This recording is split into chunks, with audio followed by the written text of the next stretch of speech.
Hello, everyone. This is me again, Aisha Yesfu. Uh, I'm shocked. I'm really beyond shocked.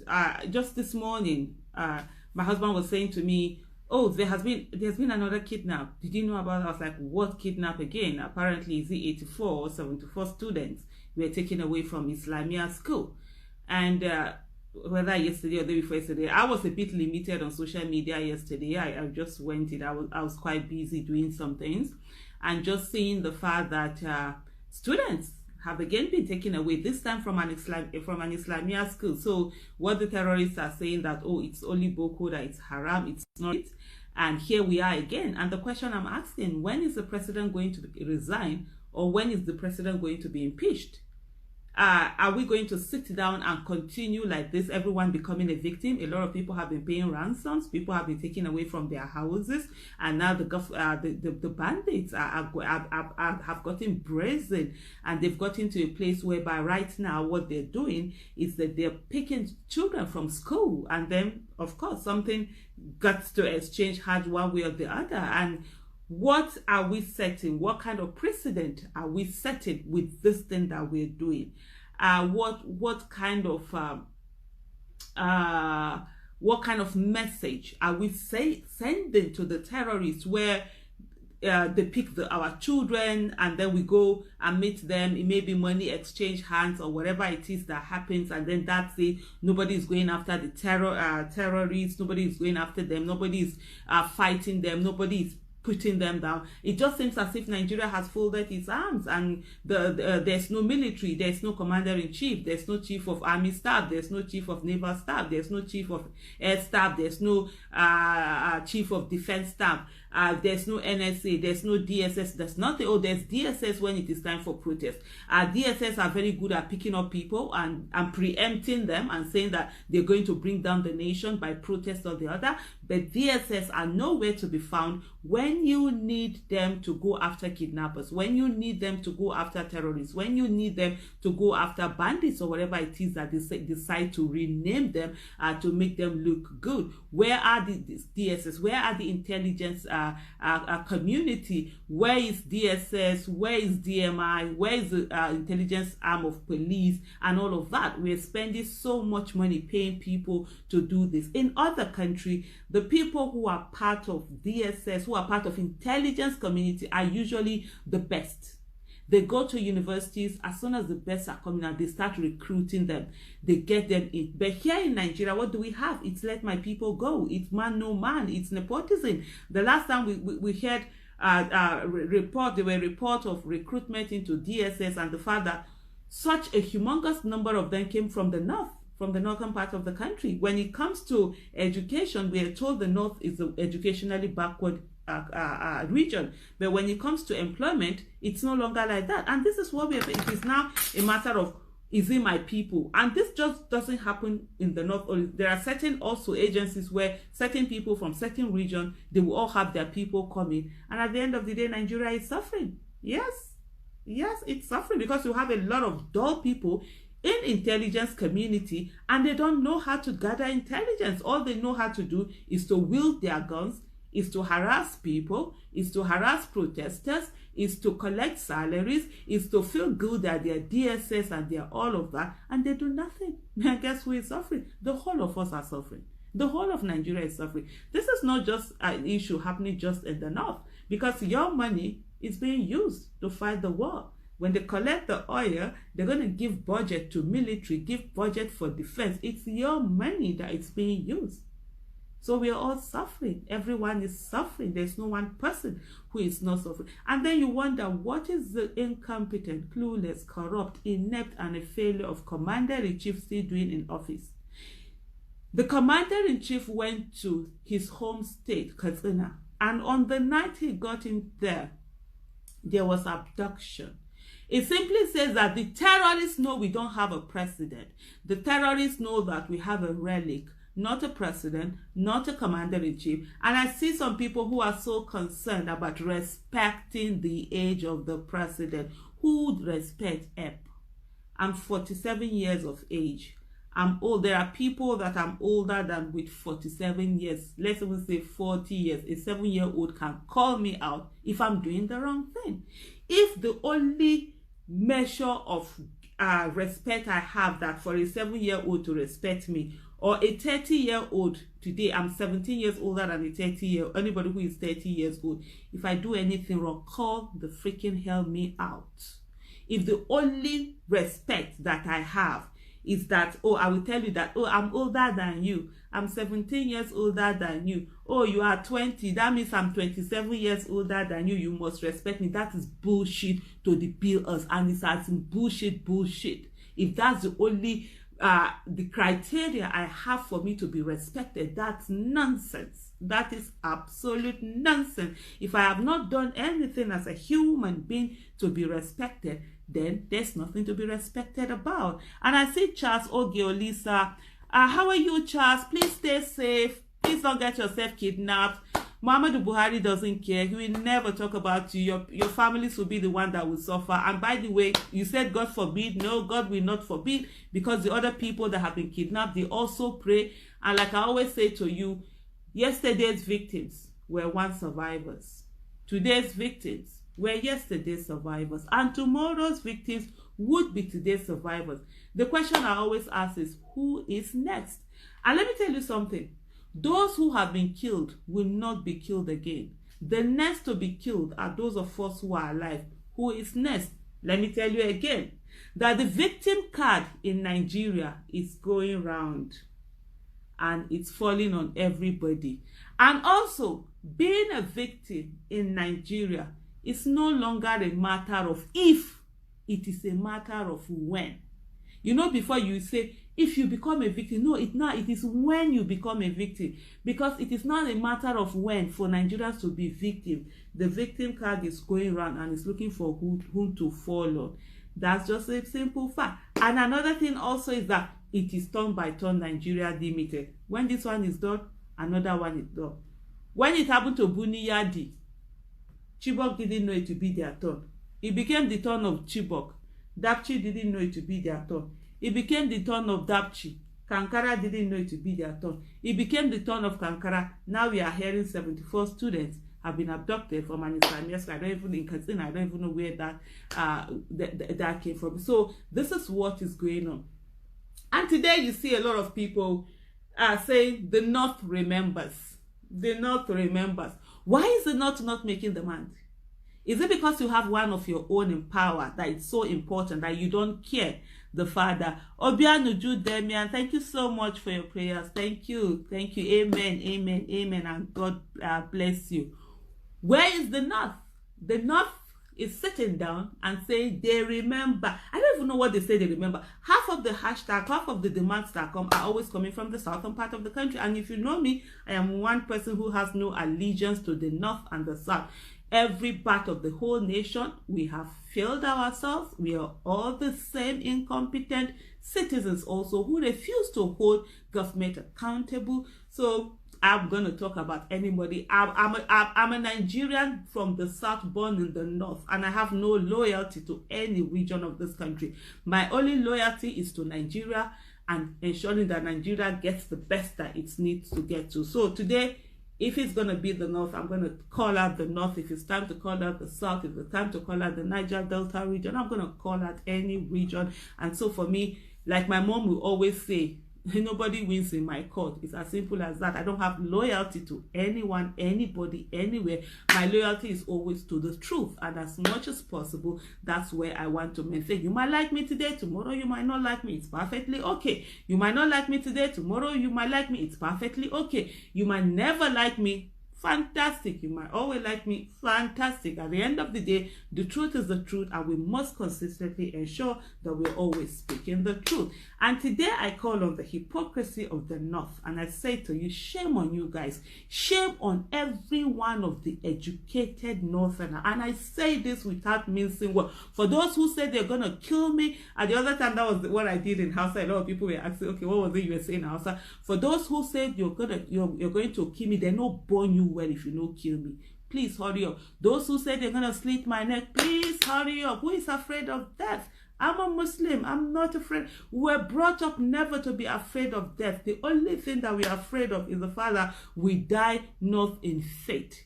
So that's why, like they say in Hausa, you know, when I'm praying, I speak 3 languages, so I'm always moving from there. Allah is the imani. That's all that matters. As long as I die in faith, and that's all that matters. Being killed, who cares about the world? I enjoy my life every day to the fullest, to the hilt. I don't keep anything for tomorrow, because as far as I'm concerned, every day is my last day, and I leave it to the hilt. So for those who are sitting down there and it's Aisha Yesfu they want to kill, shame on you. Shame on every educated Northerner that has refused to speak up. Shame on every educated Northerner that is sitting down there and have refused to make the demands, and have watched the people being killed and done nothing. And to those who are praising and still defending the incompetent, the clueless, the corrupt, the inept, and the failure of commander-in-chief and president that we have, double shame on you. Because the education that we have is not for us alone. It's for millions of others who are not educated. And for you to use your education and keep quiet because you want to support the president is from your region. Shame, double shame on you. A lot of people did not have the opportunity we had to go to school. They do not understand what governance is. They do not understand what it is to make demands. They are poor, and you know, in Nigeria, when you're poor, you're faceless, nameless, and voiceless, and they are unable to do anything. But for those of you that sit down and all you can do is to come on people's social media and insult them, double shame. For you, triple shame on you. The country is down. The president is failing. The president has no capacity. The president has not shown any capacity. He doesn't even sound like somebody who is lucid. And yet you come on, because for you, having a president from your own region is more important than the lives of your people. Triple shame on you. It's a sip, and wherever you are, you're the one that I'm talking to. And you must understand that the lives of the people must matter. When you sit down with your hypocrisy and say, they not will remember, oh, hashtag secure not. Why are you no longer doing that hashtag? What happened? What happened to the hashtag? Hello? What happened to the hashtag?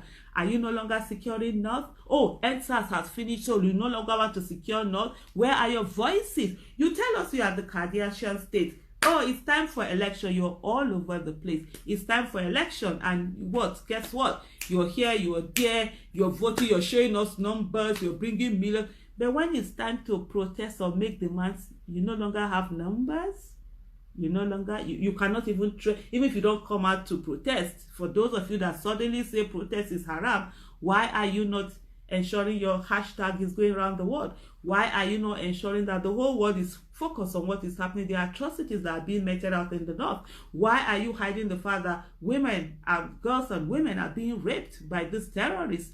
They even come to borrow girls. Can you imagine the hypocrisy? We say we are Muslims. A good number of them say they're Muslims. Oh, this, that. Oh, they cover the body. Oh, this, that. But terrorists are coming to come and borrow your daughters and go and rape them and bring them back to you. Hello, what part of Islam is that? Is that Islam? That's not the Islam that I know. Oh, protest is haram all of a sudden, but during Jonathan, protest wasn't haram. Is that your brand of Islam? Do you change the rules as you go? Or is there something going on? Do you change the rules? Oh, wow. Oh, okay. When it's not a Northerner that is in power, there are certain Islam that are not on. And then when it is a Northerner that is in power, there's a different Islam. Is that what I'm being told? Can somebody tell me? I see somebody here. If you're on Instagram, I'm actually on 2 devices. I'm doing Instagram live and Facebook live. It's only Twitter I'm not doing, because most time, you know, they always complain the sound isn't working. And I see one is saying that, oh, what are you doing on her page? Well, they're going to hear it. They're going to hear it. I don't blog. I don't mute. Whatever people say, I love dissenting opinions. Dissenting opinions are opportunity for you to look at things from a different angle. But we have to say, back to some of the things that happen. So the terrorists know we don't have no leadership. Nothing is happening in Nigeria. And of course, they're going to do whatever they want to do. The president went to Katsina, and on the night he went to Katsina, it didn't deter the terrorists from abducting over 300 students. I think they're saying 344 thereabout.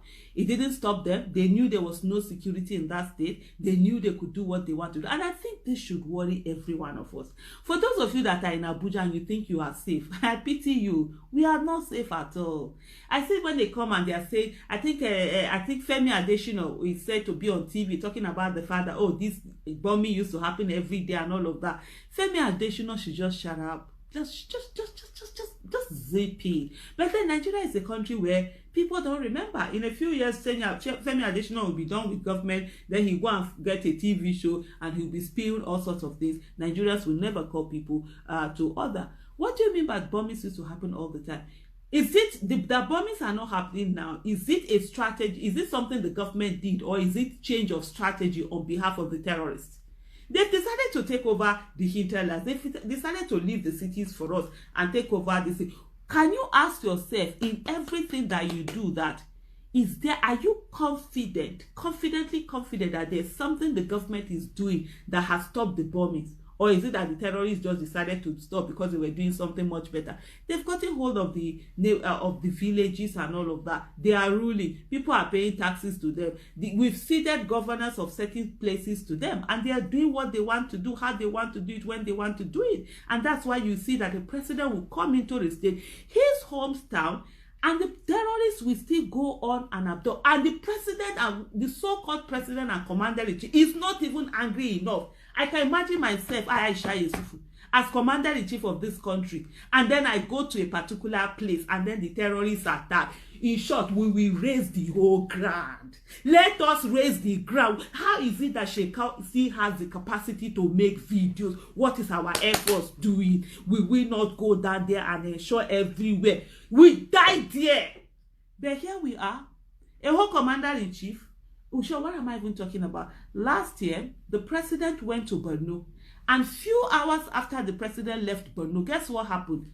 Bomb went off in the same Maiduguri he had just left. And I was like, oh my goodness, how come the president will not send our military, our Air Force, even Navy, go down there and raise? Let me see you raise the whatever Sambisa forest, so whatever forest, so let's raise it down. There was nothing. There was not even single. And I kept talking. I think I remember I did a video on that. I talked about it on my social, but as usual, Aisha Yesfu makes noise. It is noise. It is later they come back and say, oh, that was what she was saying. We will continue to make the noise. We will. And guess what? He didn't do anything. So they know there's no precedent. And more worrisome is after the rescue of the Kankara boys, the interview with the president. First of all, they kept cutting the interviews. We're getting, for what I saw on the social media, I don't know whether there's a longer version, and please correct me if there's a Obilo Anthony, na a do woman I be. We know they carry last. Patakata we died there. Apart from that, I be a do woman, agbede woman, agbede. You know what the agbede woman I be. How for waiting now? We kukuma go die there. How you go person go just sit there? You can't become your person will come be like coward. You fight for your own country. Imagine a Boko Haram, and then they put hand for our eye. How that thing they say happen? We get military, we get Air Force, we get all of that. This ragtag army they come, they put hand for our eye, and our president is down there like MU. Waiting now. Nigerians, they look out. They don't do anything. How? We go follow there. We go Resign. They know they fear face. They know they fear face. And when they take do anyhow like this, so now when they take do people. We sit down here, they take us do people for our own country. When we say we get military, we get boys. When we say if we say make them go after Boko Haram, they go carry Sheka like this. Come Abuja. Put am for Igu Square. But you know what? Corruption no allow us. We get incompetent people. Better people when we go vote enter office, we no gree vote there. We dey laugh. Guess who is laughing last? Who can they suffer now? Now who can they suffer? Not be all of us can they suffer. I just say only one person go suffer the suffer.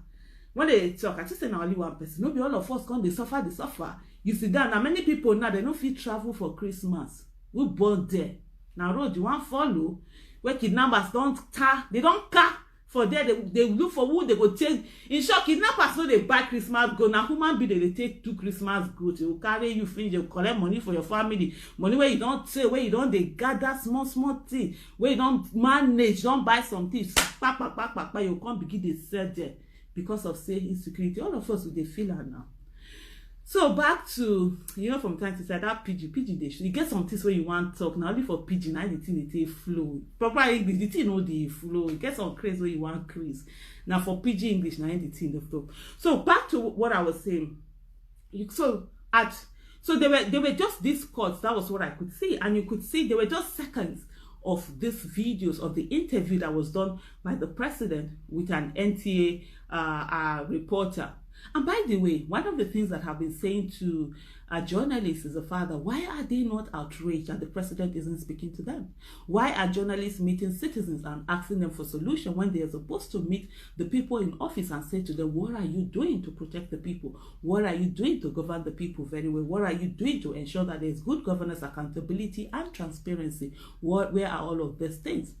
And so this little video, seconds, it was probably moments of lucidity that the president had, and those were the things that he could use. But in that video, the president said something that was quite instructive. Real fake news, misinformation, fake news, all of that. The president said he was congratulating the military and saying to the military that they did a good job and that they encircled the abductors and they got the Kankara boys out. First of all, the military weren't involved in the release of the Kankara boys. So why are our media not taking this on? Why is the president thinking that telling us the military when it wasn't the military that was involved? It was Miete Allah, which is another story on its own, another issue on its own. So here is the president telling us that it's the military when we know it wasn't the military. And the president, of course, saying that the military encircled the abductors. So if you encircled the abductors, how come you didn't bring the abductors? So where are the abductors? Where are the kidnappers? Where are the terrorists? Where? So you encircled them, you got the students, and then you said to the terrorists, bye-bye, see you later, kidnap another set. Is that what happened? Is that what we're talking about? Is that what happened? Really? For real? Is that somebody kidding me? Is somebody really kidding me? And the thing about Nigerians is that we think we have the patent to prayers. Oh, we are praying, so nothing will happen to us. Guess what? It go do you like magic. The people that it has happened to, you are not better than them. Every day, that's always my thought. And for me, I have what they call survivor's guilt. When something happens to another, I'm thinking, why was I saved? Why was I not the one that it happened to? So I'm always thinking, and that's the reason why for me, I normally I don't watch TVs, I don't read newspapers, because when you see all of these bad stories, this has happened, that has happened, it spoils my day, because I'm always thinking, oh, that could have been me, that could have been my family, that could have been my child, that could have been my spouse or my siblings or my something or my friends.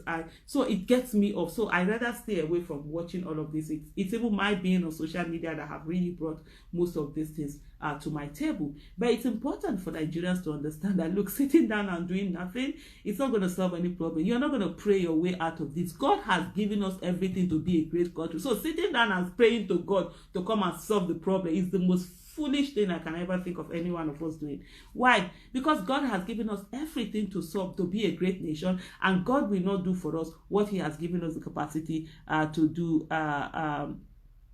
Ife Diora Jonathan, you're still on a appointment. Oh my goodness. So in 2014, when I was talking to us appointment, I was looking for Ife Diora. People like Ife Diora, I find them really funny. They speak from a point of transactional mindset. So for them, everything is about money, and it's really sad that some people can't think beyond money, because of course they haven't ever done anything for anyone without expecting payment. So in case you want to know, Ife Diora, Maina Muhammad Adam, of course, the 2023, and hope in the meantime you're not kidnapped. That's the most important thing. How many more people will be kidnapped before now and 2023? And like I always say to people, if you can endure it, By the grace of God, I can too. And back to Ife Diora, I think one of the things you need to work on is to work on your financial independence. Appointment, who needs to go and be and work in an appointment? You think if I had an appointment, I would be here now doing this? I won't be here doing this because I will have the freedom to do this. I will have to be working for an incompetent president. More Aisha Yesfu. That's what we used to do as kids. We say, God forbid. Like this. You know, there was a time we used to do it 7 times. God forbid. Anyway, for those of you that don't know, I worked on my financial independence before I ever spoke on Nigerian issue, because as I grew up poor and I knew what poverty was, and I knew poverty mindset and how it can cancel a human being. And so the reason why you didn't hear me up until after I turned 40 was I was working on my financial independence. So I don't need any appointment. Nah, and they all know it. I don't do contract. I'm a market woman. I don't go to their offices. I don't call anyone. That's why I can look at any one of them and call them out. I'm not looking for patronage. I'm not looking for anybody to come and give me work. If somebody comes to me that they are looking for work, CV, I tell them I don't carry CV. Sorry. That's why I have my big mouth to talk. You see, my mouth big, and they use and well. I know they carry CV go anybody office. I know they ask anybody for contract. I've never done government contract. I've never gone to anybody's office to say. So that's why I can look them in the eye and tell them all the things that I would like to. So back to the incompetence of President Muhammadu Buhari, the cluelessness, the corruption, the ineptitude, the failure, the carelessness, the heartlessness, the insensitive nature, and of course,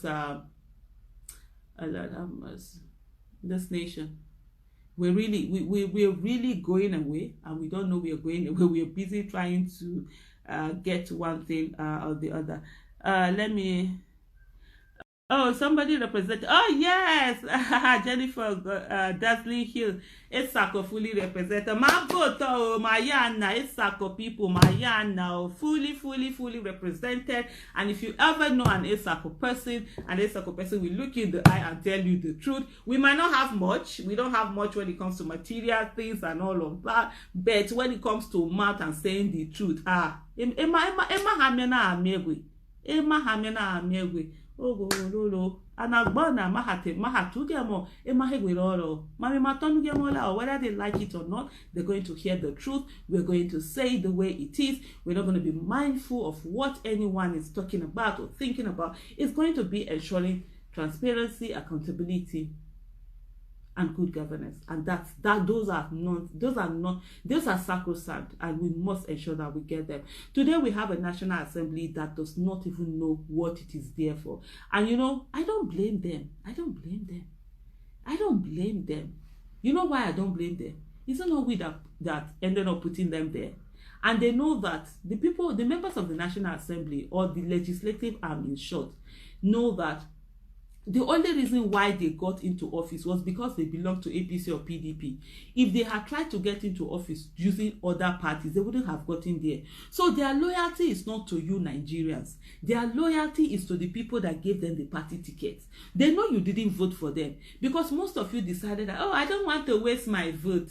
I will give APC and PDP. All the votes no waste. What is more wasteful than incompetence? They are in office, they are not doing anything. When we are being killed, they do nothing. See what happened in the NSAS massacre. See the way the Lagos State Assembly were all over the place, begging one man, practically doing the ballet to their baba, because it was their baba that gave them the ticket. It is not you that voted for them. You voted out of fear instead of out of conviction. Yes, I know you are good, but you are in another party. I don't want to waste my vote. I will give my vote to APC and PDP. See her now. Not be the APC and PDP the National Assembly. We not fit impeach the incompetent president where we get. Not be then they there so not so now. Because you didn't put in the right people. People who came in, who were in other parties, that you saw some of them who have competence, character, capacity, who had empathy, who had patriotism, who had loyalty, who are innovative. You refused to vote for them. You said you were only going to vote those who you felt were in parties that have structures, forgetting that you are the structures. Many people forget that they are the structures. It's not about party, it's about you, the people. And if you do what is called protest vote, look for people with competence, character, capacity that will be able to give the Nigeria of our dream. You voting for them. When they get in there, their loyalty will be to you, the citizens, because it was you, the citizens, that voted for them. But right now, they know that it is not you, the citizen, that voted for them. So they're going to do whatever it is that they want to do, and that will be all. And you have to face the consequences of that being all. And that's it. Nothing is going to be done about it. And if we want to fix Nigeria, we have to fix politics, whether we like it or not. We have to fix politics in terms of having empowered electorate. We must begin to talk to ourselves. We must begin to learn about governance. We must begin to teach others. You see somebody who is frying akara, after frying akara, spend 5 minutes to try to enlighten her. The education we have, like I said at the beginning of this live program, the education that we have is not for us alone. It's for millions of others who did not have the opportunity to be educated. And so what we are going to do is to ensure that we educate them, we talk to them, we tell them, come down to their level. Don't be condescending. Don't be talking about the damn being. Come down, sit down. Mama, the woman they sell akara, look for stone, sit down for ground with her gist with. After you go, if you go clean your clothes, nothing bad. Talk to her, because at the end of the day, her one vote will cancel your vote. And if she makes the wrong choice, it will affect you. So you need to have her enlightened to understand that that 5,000 they give her is not going to be anything for her to understand. You know, people don't realize the relationship between governance and their lives. So you need to get people to realize that her pikin wey dey house, wey never get job, no be witch they do her. No be village people they do her. No be enemy they do her. Now government, the kind of people in government, because there's no good enabling policies for businesses to thrive. The economy is contracting, so nobody is employing, and it will affect our child. And you see all of these men of God, these religious rulers, they enslave people and they make issues that are normal. Okay, there's somebody here that said, until they kill 2 of my children. Look, let me tell you something. If God decides that my children are going to be killed, they will be killed. And I will not have any children. There are people who have given birth to 10 children. And if God says my children will not be killed, they will not be killed. So I know that I've already left that to God. So for you to come here, for you to come here and come and be talking that, oh, my 2 children. I have 2 children. One is 22. One is 9. Oh, is it 22? No, he's not yet 22. He's 21, right? Oh, he's 21. He will soon be 22 anyway. One is 21 and one is 19.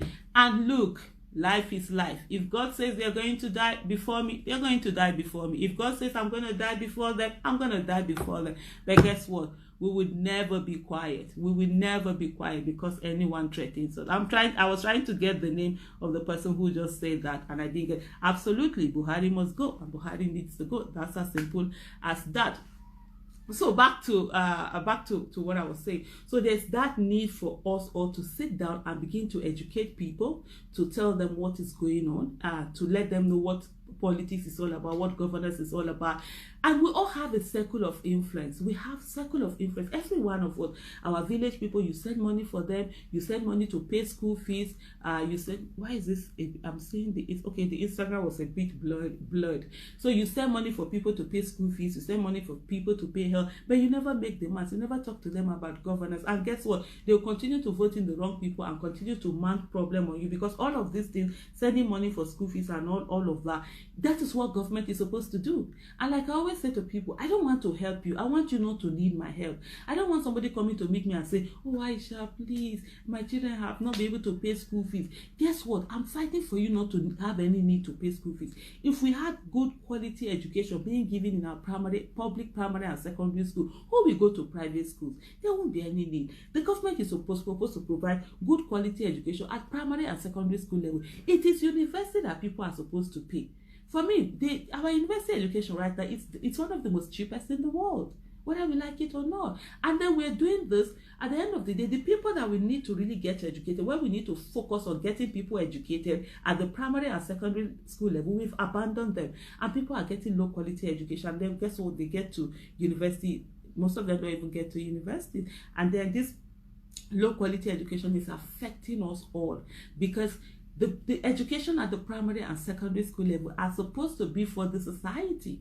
So when you're educated, when they know you get sense for head, they know will use your head, they do bread. Many people where we get now, they use their head, they do bread. They don't know because they don't go school. So when you go to school, when you have that education, then you'll be enlightened to participate in the community, in society effectively.